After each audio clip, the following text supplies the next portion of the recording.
Good morning, everybody. It is 7 o'clock and you are very welcome to our New Look Breakfast Show.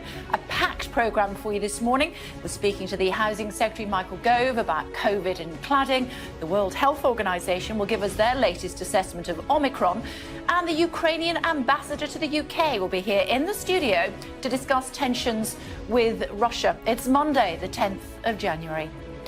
Game, set and match. The world #1 tennis star Novak Djokovic wins his appeal against a decision to refuse him a visa ahead of the Australian Open. I'm live outside the Immigration Detention Hotel in Melbourne, where the player has spent the last 5 days, but will now be allowed to leave.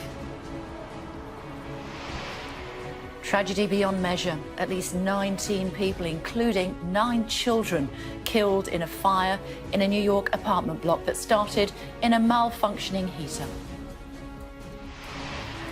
Lines of attack, we report from inside Kazakhstan as Russian troops make their mark at the airport.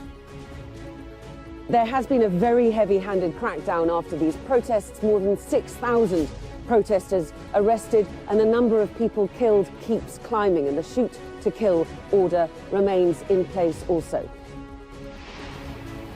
I'm live in Kiev as Ukraine braces for the possibility of a further Russian invasion. Today, US and Russian officials meet in Geneva to discuss a crisis that's seen a large build-up of Russian troops on Ukraine's border.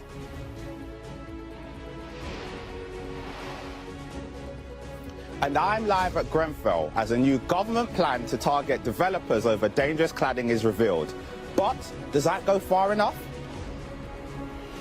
More than 60 years ago, Marilyn Monroe won a Golden Globe. Last night, there was no red carpet, no celebrities, and no host after a barrage of criticism. We'll ask, is it the end of the road for the ceremony?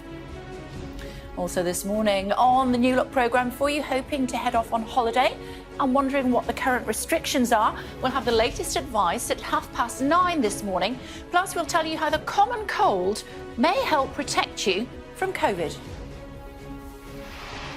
And after more than 1 million people signed a petition calling for Sir Tony Blair to have his knighthood removed, we'll speak to his former director of political operations, as well as a father whose son was killed in Iraq, to get their take.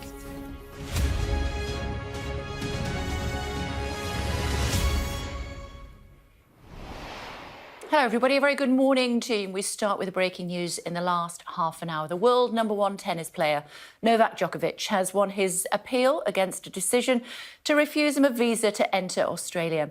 Djokovic had been held in an immigration detention centre after Australia border authorities did not approve his medical exemption for not having a vaccine. Let's talk about it in more detail. Nicole Johnston joining us from Melbourne. She's outside the hotel where Djokovic was being held. Hello to you. What happens now, Nicole?